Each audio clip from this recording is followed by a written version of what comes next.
Welcome to the Tech Blog Writer Podcast, your guide to future tech trends and innovation in a language you understand. Now, over to your host, Neil Hughes. Welcome back to the Tech Blog Writer Podcast. How have you all been?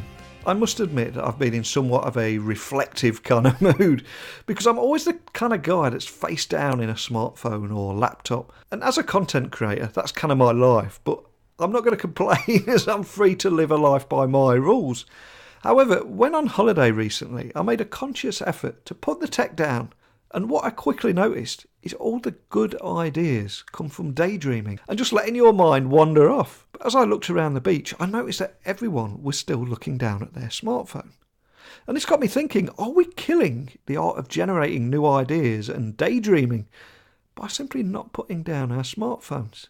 That's my deep thought of the day, which must be followed by Keanu Reeves saying, whoa. Or indeed Owen Wilson saying, wow. But hey, I'm not going to say bad things about tech when I have a daily tech podcast. But the beauty of a podcast, of course, is you can make the most out of dead time, which is setting yourself free from a smart screen when you go out on a walk or a run. And on today's show, I want to talk to Prateek Joshi, and he's the CEO of Plutoshift, a company that works with big process manufacturing companies. And I wanted to discuss with him topics such as how AI works for the industrial Internet of Things, and why food processing, beverage and chemical industries are eager to harness the power of AI, and how companies can implement AI-driven programs that are as cost-effective as they are efficient. So many big talking points here. So buckle up and hold on tight as I beam your ears all the way to California so we can speak with Prateek Joshi, CEO of Plutoshift. So a massive warm welcome to the show, Prateek. Can you tell the listeners a little about who you are and what you do? Sure. I'm Prateek Joshi. I'm the founder of Plutoshift. Plutoshift is an asset performance management solution for the process industry, which includes verticals like water, food, beverage, chemicals. And we help our customers track the impact of asset performance on their revenue metrics. And we do this in an automatic and continuous fashion. Now, as you said there, Plutoshift is an asset management company, but also a company that works with big process manufacturing companies. But before we begin today, can you just help anyone listening visualise exactly what kind of problems you solve, and also what makes you unique and what technology you use at Plutoshift? Sure. The biggest value that we bring to the table is that we help our customers uncover those hidden relationships. So because, for example, if you just have a machine-centric approach where you do predictive maintenance, wherein you predict downtime, you fix it, you move on, but you don't really know how that impacted your financial metrics. So what we do is when we deal with an asset, for example, it can be a membrane, condenser, filter, boiler, that the data about that is spread across multiple systems, right? So part of it, the sensor data is in one system, the energy or financial information is in another system, the maintenance information is in a third system. It's pretty hard to extract any information. So we connect all those data sources, extract the relationships, and connect it to revenue metrics or financial metrics like throughput efficiency, energy consumption, downtime. So these metrics, the ones that the business leaders care about at a company, that's what we do, and we present this information in the form of a dashboard. Now, one of the topics I wanted to talk to you about today is how artificial intelligence is working for the industrial Internet of Things, and also why the food processing, beverage and chemical industries are all eager to harness the power of AI. Is that something you can offer your insights on and your experiences with? One of the best things about industrial IoT is that we now have the ability to measure everything, basically, right? And we can do it in a very inexpensive way because, compare this to what was happening 20 years ago, where even if you wanted to be smart about how you manage your assets, you couldn't do it because deploying those sensors was very time consuming and it was expensive, both from the hardware point of view and also connecting it to your software systems was also very difficult, right? Wireless was not a big thing back then. But now, IIoT gave us this opportunity to measure everything, and AI can be used to improve. So, there's a very famous saying: if you cannot measure it, you cannot improve it. IIoT can measure, AI can improve. So now, the food companies, the beverage companies, the chemical companies, they are noticing it, because what AI can do is you can use it to increase your margins without deploying new hardware. And that's a huge plus, right? Because historically, the way they've improved their efficiency is by replacing old hardware with new hardware. And that's very capital intensive. But what AI can do is can have a huge impact on your bottom line without deploying new hardware. And that is something that we are very excited about. And that's why the leaders at those companies are now taking note. So when leaders come to you guys for help, are you noticing an increased awareness around how companies can actually implement AI-driven programs that are as cost-effective as they are efficient? And for those that are unaware, where do you begin to help and educate them? Yeah, there is a general awareness of that AI is there's a lot of buzz around AI. So every company that we talk to have heard something about AI. But the problem is that there's also a lot of misinformation about what AI can do and how it needs to be implemented, right? Because AI is unlike any technology, any enterprise tech that has been deployed in the past. So it requires a very different mindset to make it successful, especially at an enterprise. And so when we talk to our customers, we just try to kind of help them come up with a plan, or rather explain how to think about an AI deployment, right? Because you need to understand that AI needs data. You need to know that for AI to work, the people need to take actions recommended by the system so that you can actually measure what it's doing. So it's just a very different game plan. And the step one is just coming up with that plan and getting them aligned with how to look at it and how to measure success of an AI project. And it does seem that industrial executives and operators are both faced with the challenge of doing more with less now. And that's the same across so many different industries, while also simultaneously, of course, reducing excessive resource consumption. So as a result, industries such as food processing, beverage and chemical verticals are currently experiencing tremendous pressure to make operational processes much more efficient and decrease operational costs and consume energy. Is that something that you're noticing as well, and how are you helping them overcome this?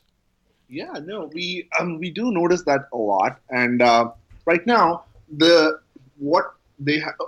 are certain constraints that they have to deal with. Meaning, at the end of the day, they have to maintain the throughput, right? Because that they cannot compromise on. They cannot compromise on quality. So within those constraints, sometimes what they end up doing is, this day I just need to meet my goal, so I have to waste more energy because they just don't have enough information to figure out how to do that efficiently. And that has been happening more and more frequently because the systems, the assets are getting old. The people who are operating it are becoming younger and younger because, as experienced people retire, they're not replaced by, for example, when somebody who with 40 years of experience, when they retire, they're not replaced by another person with 40 years of experience. They're replaced with a young, inexperienced person who doesn't necessarily bring the same level of insights. And that is what our customers are facing, meaning all that knowledge that's stored in the experienced person's brain is just gone, right? And because they didn't kind of use any digital systems to store that data or that information, so all those operating knowledge and tidbits of information, they're all gone now. And so that's why they are faced with doing more with less because and this kind of exacerbates that problem. And so what we do is we go in and we our pitch is our solution can help. We can convert a young, inexperienced operator into a very experienced operator because the amount of information and the kind of information we give is something that they can use to make those decisions in a very very intelligent way. And it's more than that. It's just having access to that information will help them operate in a much more efficient way. And right now, because that data is kind of locked up in legacy systems, they are unable to access it. And that's what we bring to the table. Now, you did mention a few moments ago that words such as artificial intelligence and machine learning, there's a lot of hype and a lot of people call them buzzwords at the moment, and some may even suggest that their technology at the moment is exaggerated and the great stuff's yet to come. So if we look at right now, I mean, how exactly can this transformative technology, such as AI, such as machine learning, actually help organisations unlock those valuable operational data that was previously trapped inside of old legacy systems to actually increase outputs using less energy and budget? One of the most, or rather one of the best traits of artificial intelligence is it works on existing operational data.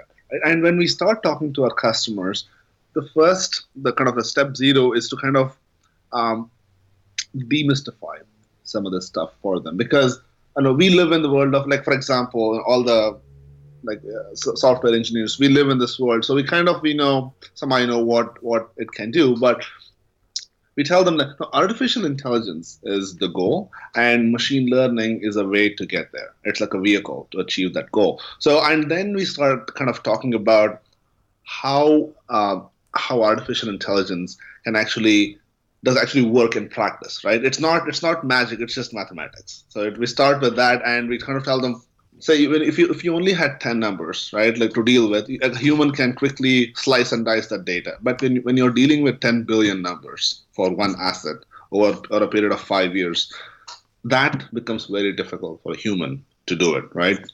Even let's say, even if you use Excel spreadsheets, it's still going to be very tedious and error prone, and you can't do it every second because you're a human and you have much better things to do than doing computations, right? And that's where AI can really help, is that it can intelligently automate a lot of that stuff so that you as a human can do what you do best. You use that information to innovate, to come up with strategies, to kind of do the thing that you do best, and without worrying about doing these calculations on Excel. So the data that's trapped in legacy systems, like when they implemented these legacy systems, they didn't anticipate that 10 years from now there will be a point of time where all of this data together will be very relevant and useful. So that's why they just stored all the data in different systems, and now APM approach, APM can bring that value to the table,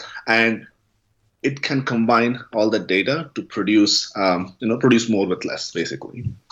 So do you have any real-world scenarios that actually highlight AI machine learning can already asset data and automatically connect to those key business metrics, helping operators measure those key performance indicators, predict trends, increase efficiencies, and maintain profit margins? Because I think that will really help people listening visualize the difference that it can make, not just in the future, but right now. Yeah, sure.